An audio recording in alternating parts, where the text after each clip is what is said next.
everybody, good morning. Dave here. Welcome to Holiday for Two. Today's video is boondocking. Is it dangerous?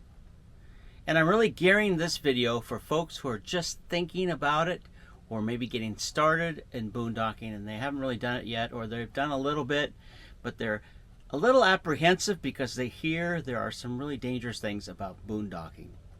So if this is the kind of video you want to hear, please give it a like. Don't forget to subscribe and ring the bell so you'll be notified when I put out more videos like this in the future. So let's dive into it. Boondocking, is it dangerous? What are some dangers and how can we make it safer? Let's go. So someday when my ship comes in, I know just what we'll do. We'll pack our bags and quit our jobs and have a holiday for two. We'll pack our bags and quit our jobs and have a holiday for two.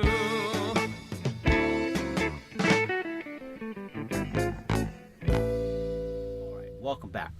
So first, let's briefly talk about what boondocking is. I said I'm gearing this video for folks who are just getting started. So if you're watching this video and you've done a lot of boondocking, watch on, but just understand I'm kind of keeping this simple for folks who are just getting started. So what is boondocking? Boondocking is really camping out in the wilderness. It's camping remotely or dispersed camping in places where you don't have access to electricity, you have no access to water, or you're out in the remote. Maybe you're a mile or 5 miles or even 10 miles away from the closest road, highway, gas station. You're remote. So boondocking is being in a remote place and camping away from civilization. That's kind of how boondocking. Well, boondocking really goes back to our ancestors, right? In Europe, we had our ancestors a long time ago traveled around Europe in covered wagons and horses. We called them gypsies, right? Today we still call them gypsies in traveling around America, and the gypsy lifestyle, right? And it's traveling like our ancestors did, things like the Oregon Trail, where we had our pioneer ancestors who traveled with across America with nothing but what they brought with them in their covered wagon and horses, whatever they could carry. But it's a little different than that today because we got fancy RVs, trailers, tents, and solar power and all that stuff. So boondocking is a lot different than it was a long time ago, but there are still some dangers to it. And for some folks, when they start thinking about that, they get a little apprehensive. But here are some of the most common dangers. So I'm going to list 4 of them. So let's go through them one by one. What are the most common dangers? If I miss one, and some of you are thinking, Dave, you missed one of them, put it in the comments below. What's a danger that I didn't think of? But let's go through the 4 common dangers. Danger number 1, and that's mechanical breakdown. That's one of the main big dangers. Getting off in a remote location, a mile or 2 or 10 miles away from the road. You're out by yourself and your car, your RV, whatever you're traveling in, breaks down on you. You might have a dead battery, you might have flat tires, water pump goes, all kinds of things can happen to vehicles. That's the number 1 danger, is mechanical breakdown. Danger number 2 is getting into a place that's not. You pull off the road and you think, oh, this is the boondocking place, and it's not. It's private property. And you worry about that. You worry about where you're going to boondock. And there are a couple of websites, I'm going to list them in just a minute, but there are a couple websites that will help you find places to boondock, whatever state or whatever location you're in. And right for this video, I'm kind of talking about Arizona because that's where we live, or the desert Southwest. That can include Nevada, Utah, Southern California, New Mexico, and so on. All of the areas in this region have lots of boondocking areas. And there are websites that you can go to. One of the websites I'm going to tell you right now, freecampsites.net. Freecampsites.net. Another one is Campendium. And I'll put little links on the video here so you can see them. But freecampsites.net and Campendium are two websites that I know are of a couple that will show you some good boondocking spots wherever your location is. What's the third danger? And this is a common danger that people have when they go boondocking, or a fear, and that's wild animals, or let's say wild people, right? You will most commonly run into some wild people. And I don't mean people that are going to necessarily harm you, but you don't want to go camping in a remote location and have somebody pull up next to you blasting their music at 120 decibels all night long, right? And so that's a fear. So that's the thing. Or wild animals. You don't want to get into a remote location and have to worry about bears or javelinas. They can be mean little critters. Those little javelinas, they sometimes will come after you. Or rattlesnakes, things like that.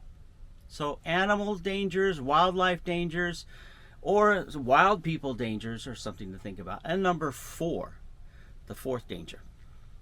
This is something that we always want to think about, and that's the weather. The weather is a common danger in boondocking. You get off the road and you go into a remote location 10 miles back in the woods somewhere, and then a snowstorm hits. A freak snowstorm or a rainstorm that just rains 5 inches of rain in 30 minutes, right? I've seen it rain so hard. Tammy and I have been a couple times where we went camping and it just rained and rained and rained, and we got a little worried. And so there are some things to think about ahead of time when you pull into some place, about watching the weather ahead of time and keeping in mind that weather can be something you don't want to mess with. So you always want to watch the weather. So let's go through some tips. I'm going to give you 10 little tips to help make some of those dangers a little easier. Tip number 1, and this is an important one. Make a plan of where you're going to go, how long you're going to be gone, and then let somebody know your plan. And it's usually somebody like a son or a daughter, a mother, a father, a best friend, those kind of things. Let them know where you're going. Let them know how long you're going to be gone, and maybe check in with them once in a while. Because there's been stories of people going off camping somewhere and then they go missing. And if somebody is knowing where you're going to go and they check in with you once in a while, that's going to relieve some of that fear of maybe the weather or something else happening. So make a plan and let somebody know where you're going. Number 2, keeping in touch with that person. So that's an important to number 1. Keep in touch. If they don't keep in touch with you, then maybe talk and discuss with them what you would like them to do in the event something happens to you. Number 3, before you ever go boondocking in a trailer, tent, RV, whatever, make sure you have food, make sure you have water, make sure you have some electricity plans so that you have a solar generator, you have a solar panel, a solar battery out so you can collect electricity, so you keep your phones charged up, your laptops charged, whatever you're taking with you, cameras, all that stuff. You want to have power supply. You want to have enough food to last the length of your trip. You want to have enough water to last for everybody that's camping with you. And you probably want to plan double that. So if you're going to plan to go boondocking for 5 days, have enough water for 10 days. Make sure you have extra food. It can be something like granola bars or those little trail bars, protein bars. You can live off of those for a while, or something besides candy and peanuts. You need something to survive if something happens and you get stranded. Number 4 is what I mentioned a minute ago. Keep an eye on the weather ahead of time. Watch the weather. There are lots of apps that you can download on your phone, the Weather Channel app, or there's other ones, WeatherBug, a couple of different ones that I can think of right off the top of my head. But there's lots of phone apps that you can load on your phone, and then you can look at them to keep an idea of what the weather's going to be in the area where you're going to be boondocking. And if you're planning to go somewhere and boondock somewhere where the weather might be turning bad, you might want to hold off on your plans to go out into the wilderness right then and go off into those woods if you know that there's rainstorms coming.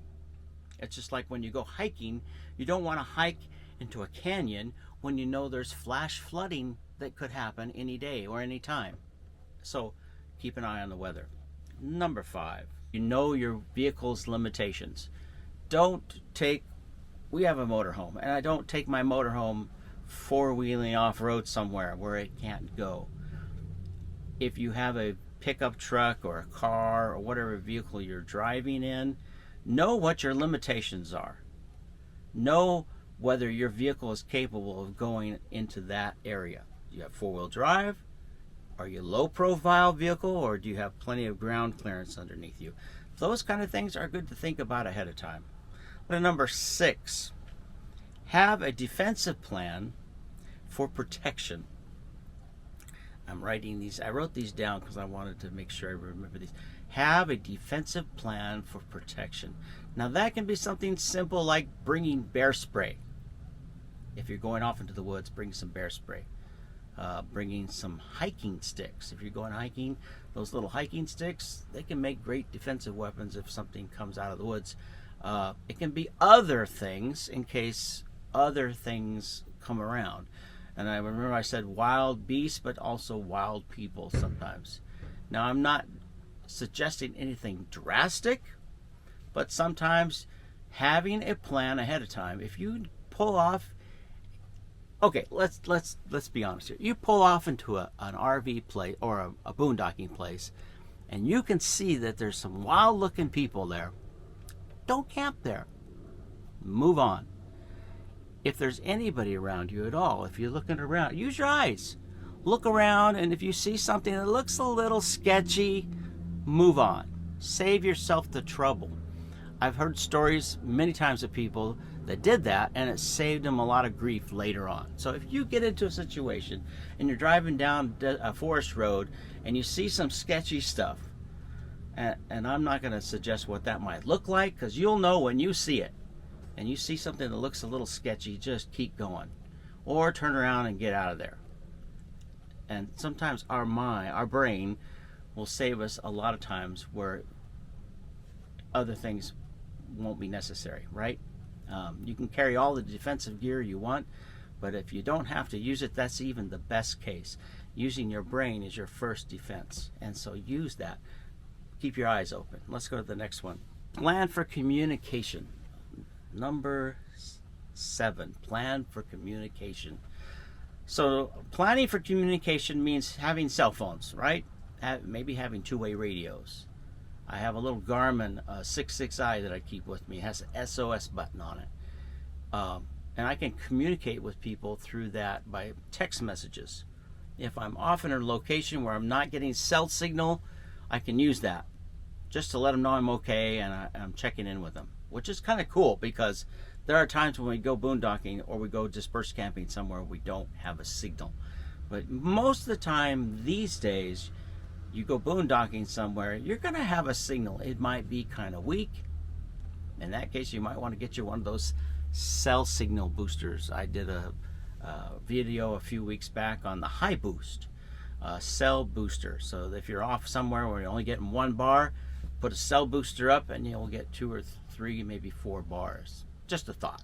So a way to help yourself communicate and keep in touch. It's always good. Two-way radios, I know, like remember the old CB radios from long ago? Those things are still good. It's always good to have one of those around, the two-way radios. Now they have some other kind of radios that you can get that are a little more powerful. So look into those. Go into your sporting goods shop, your Bass Pro Shops or somewhere, and ask them what kind of two-way radios they might have. There's lots of choices to make for those. Let's go to the next one, number 8. If you have a breakdown in a remote area, don't leave your vehicle. Unless you are absolutely certain that you know where you're at. Stay with your vehicle. Because your vehicle is going to have the food and supplies that you need to survive. A lot of people, there are stories of people who have left their vehicles and bad things have happened to them. They got twisted around where they were. The weather got worse after they left their vehicle. I mean, a number of possibilities, right? So don't leave your vehicle. If you get stranded, stay with your vehicle. And this is another little tip that I'm going to go to the next one. It's number 9. Basic supplies. First aid kit. A toolbox. Have duct tape. I can't tell you how many times I've used duct tape to fix things. A roll of duct tape, a screwdriver, a toolbox, first aid kit. What else really help? You know, some strange things that you never would think of. Pantyhose, belts. Like if you got a belt that you can use belts and duct tape to do all kinds of things. Remember the old show MacGyver years ago? MacGyver. Everything, if something would break and he would MacGyver it. And sometimes when you're out camping in the boondocks and something breaks down, you have to be ready to MacGyver it. That's why some people like campgrounds, because there's help close by, right? But if you're a MacGyver kind of person, keep your tools, your duct tape, pantyhose, belts, whatever you can use in a pinch to get you running again. I've seen people use duct tape as fan belts, or make fan belts out of belts and all kinds of crazy things that people have done using duct tape and stuff like that. So you sometimes have to just be ready to kind of do that. Tip number 10, start small. Start with small little boondocking trips. Someplace that you can go off the road maybe a mile or half a mile. Not far. Dispersed camping in the forest is a great place. You can go a lot of places. There are videos that I've put on here of dispersed camping, like up near Flagstaff, places near Tucson, or dispersed camping near Quartzsite, those kind of things. And those are close to civilization. You're still boondocking, but you're not far from help. Start small and just kind of get your feet wet. And then as you go, you challenge yourself, maybe go a little farther and try a little in more different locations. And it will be a learning experience for you, because you'll realize what things you need to keep with you. So starting small and then expanding out from there on your boondocking is a great tip, I think. Don't start huge. Don't go off 30 miles off into the woods on your first trip. Please don't do that. Not unless you feel really, really comfortable with all of those other things that I just told you up above. Don't go off into the woods 30 miles away from wilderness just because you want to get away from it all. All right? That's not a good idea. Don't do that. I hope that these tips and these things to think about, I hope it helped you, because there's really kind of different kinds of camping, and not everybody's cut out to be a boondocker. Some people rather go camping in a campground like a KOA, where they've got all the facilities, or in a regular campground. So I hope this helps you. Be safe out there. Enjoy your travels. Have a great day. This is Dave saying see you later. Thanks for watching. Bye-bye.